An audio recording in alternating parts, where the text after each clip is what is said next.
नमस्कार बच्चों। आज तर्क भाषा में अपन प्रत्यक्ष प्रमाण की चर्चा करेंगे।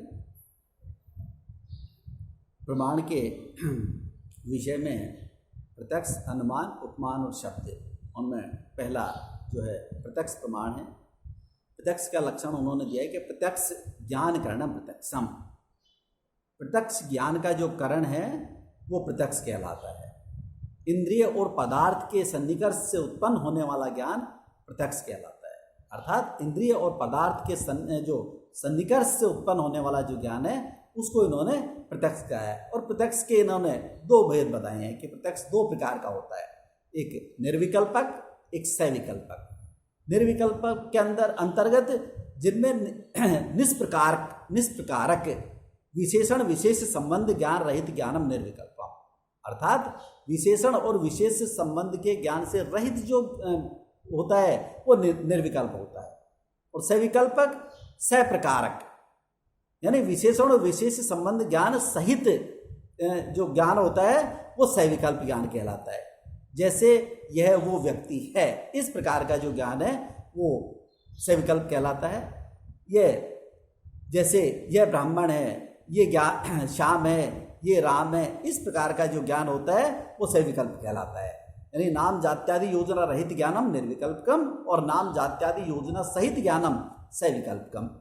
अन्य भट्ट ने यहाँ ज्ञान शब्द का प्रयोग जानबूझकर इसलिए किया है कि उसमें शुद्ध और अशुद्ध दोनों प्रकार का ज्ञान आ सके। यहाँ प्रत्यक्ष ज्ञान दो प्रकार का है, नित्य और अनित्य। अनित्य ज्ञान मनुष्यों का दो प्रकार का है, सविकल्पक और निर्विकल्पक। सविकल्पक ज्ञान दो प्रकार का होता है, लौकिक और अलौकिक। लौकिक ज्ञान 6 प्रकार का बताया है, 5 इंद्रियों से प्राप्त होने वाला और 6 मानस से। अलौकिक ज्ञान 3 प्रकार का है, सामान्य लक्षण, ज्ञान लक्षण और योगज। इस तरह से प्रत्यक्ष के इन्होंने अपने जो भेद हैं वो भेद करके प्रत्यक्ष की इन्होंने चर्चा की है। प्रत्यक्ष के बाद में दूसरा जो प्रमाण है वो अनुमान प्रमाण आता है।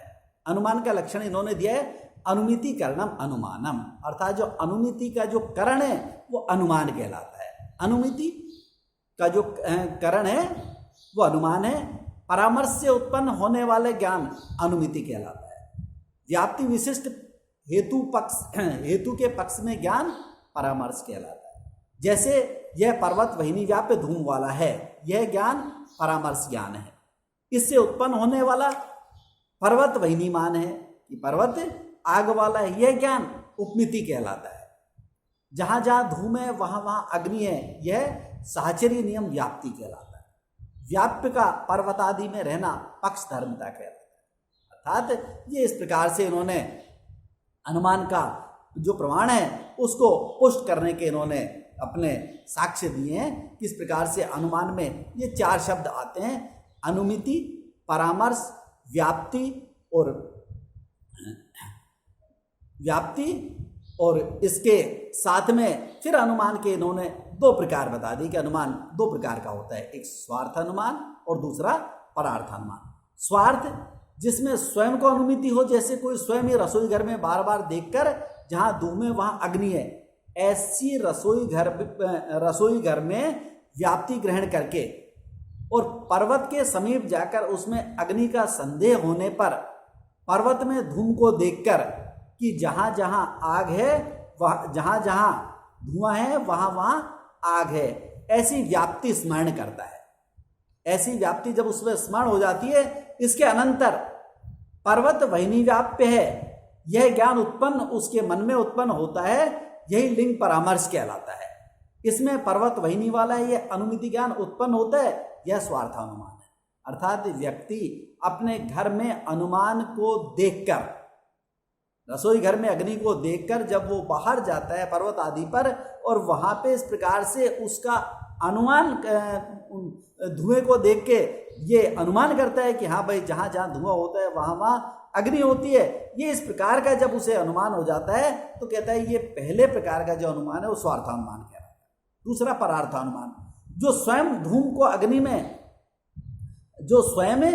धूम से अग्नि का अनुमान करके दूसरे को समझाने के लिए पंचव्य वाक्यों का प्रयोग किया जाता है, वह परार्थानुमान कहलाता है। यानी स्वयं ने उसने अपना देख लिया एक बार किस प्रकार से कि जहाँ आग कहाँ है, और वो उस अनुमान को स्वयं करके दूसरे को समझाने के लिए जो पंचावय वाक्यों का प्रयोग करता है वो परार्थानुमान कहलाता है। जैसे पर्वत वहिनी वाक्य है यहाँ, क्योंकि वो धूम वाला है, जो धूम वाला है वो अग्नि वाला होता है। जैसे रसोई घर, जहाँ जहाँ धुआं होता है वहाँ अग्नि होती है, जैसे रसोई घर, वैसा ही है पर्वत भी है, अर्थात इसमें भी अग्नि है। जैसा पर्वत दिखाई दे रहा है कि यहाँ पर्वत पे अग्नि धुआं दिखाई दे रहा है, इसलिए पर्वत भी वैसा ही अग्नि वाला है। इस प्रकार कहे गए लिंग से दूसरा भी अग्नि ज्ञान कर लेता है, यानी उसके द्वारा जो कहा गया उसे दूसरा व्यक्ति भी अग्नि का ज्ञान इस प्रकार से कर लेता है। यहाँ स्वार्थ और परार्थ ये दो प्रकार के उसने बताया। स्वार्थ कहते हैं जो स्वयं के लिए हो वो स्वार्थ कहलाता है, परार्थ जो दूसरे के लिए हो वो परार्थ कहलाता है। स्वार्थ अनौपचारिक अनुमान कहलाता है और परार्थ ये औपचारिक अनुमान है। स्वार्थ में व्यक्ति स्वयं अनुमान लगाता है, इसमें अनुमान दूसरे तक पहुंचाया जाता है, इसलिए परार्थ में स्वार्थानुमान एक तरह से छिपा हुआ रहता है। स्वार्थ में हम स्वयं अपने अनुभव से तुरंत अनुमान लगा लेते हैं, इसमें उस अनुमान को भाषा के द्वारा दूसरे तक प्रेषित किया जाता है। स्वार्थ की अपेक्षा परार्थ में भाषा अधिक महत्वपूर्ण होती है। स्वार्थानुमान तो ज्ञानात्मक में और परार्थ अनुमानम शब्दात्मक में, अर्थात ये इस तरह से उन्होंने स्वार्थ और परार्थ दो प्रकार के जो अनुमान बताए, उन दोनों प्रकार के अनुमानों को इस प्रकार से उन्होंने दोनों का अपना अंतर इस प्रकार से करके और दोनों में भेद बता दिया। फिर उन्होंने अगला है स्वार्थ प्रत्यक्ष अनुमान, और फिर उन्होंने उपमान प्रमाण की चर्चा की कि उपमिति करणम उपमानम, उपमिति के करण को उपमान कहते हैं। उपमान के अंदर उन्होंने एक शब्द है अतिदेश वाक्यार्थ स्मरण सहकृत गो सादृश्य विशिष्ट ज्ञानम अनुमानम, अर्थात अतिदेश वाक्य का स्मरण करके वो सादृश्य विशिष्ट पिंड का जो ज्ञान है वो उपमान कहलाता है। उपमिति कि यथार्थ के आधार पर किसी वस्तु का ज्ञान, जैसे गो के समान गवय है, ये जैसे संज्ञा संगी इनके संबंध ज्ञान को उपमिति कहते हैं। उपमिति का कारण सादृश्य ज्ञान है। अतिदेश वाक्य किसी नागरिक ने गवय अर्थात नील गाय को कभी नहीं देखा, वो किसी वनवासी पुरुष के पास में जाता है, वनवासी पुरुष उसे कहता है कि यथा गोस तथा गवय, अर्थात जैसी गाय होती है वैसी नील गाय होती है, ये अतिदेश वाक्य कहलाता है। सादृश्य विशिष्ट पिंड जो है वो यहाँ गवय है, वो यहाँ संगी है। इस तरह से उसने उपमान प्रमाण का इसने जो ज्ञान कराया, इसमें अतिदेश वाक्य, उपमिति, करण और इसको अलग अलग तरह से उसने अपने सारे तीनों को अपने हिसाब से उन्होंने इस प्रकार से बताया कि भाई इनके द्वारा उपमान प्रमाण किया जाता है। अब चौथा है शब्द प्रमाण। शब्द उसे कहते हैं, उसे कहा है जिसमें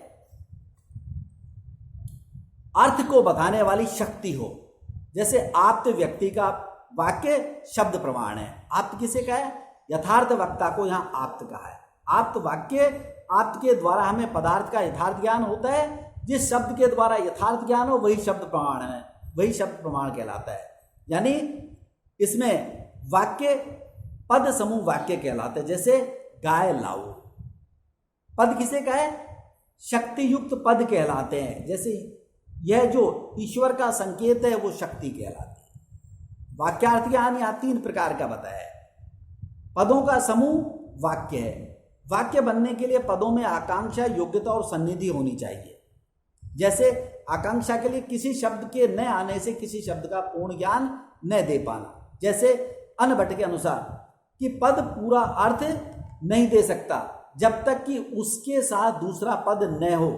उदाहरणतः घट कहने से आकांक्षा बनी रहती है, उस आकांक्षा की पूर्ति आने कहने पर होती है कि अन्य पद को जानने की यह इच्छा ही आकांक्षा कहलाती है। कि जब तक दूसरा पद उसके साथ में नहीं आ जाता तब तक आकांक्षा पूरी नहीं होती। योग्यता के पदार्थों में अविरोध हो, जैसे वरिनाम सिंचती, यहाँ आकांक्षा तो है किंतु योग्यता नहीं है, क्योंकि वहिनी में सिंचन का परस्पर, वहिनी और सिंचन का परस्पर विरोध है, इसलिए आकांक्षा के साथ में योग्यता भी उसमें होनी चाहिए।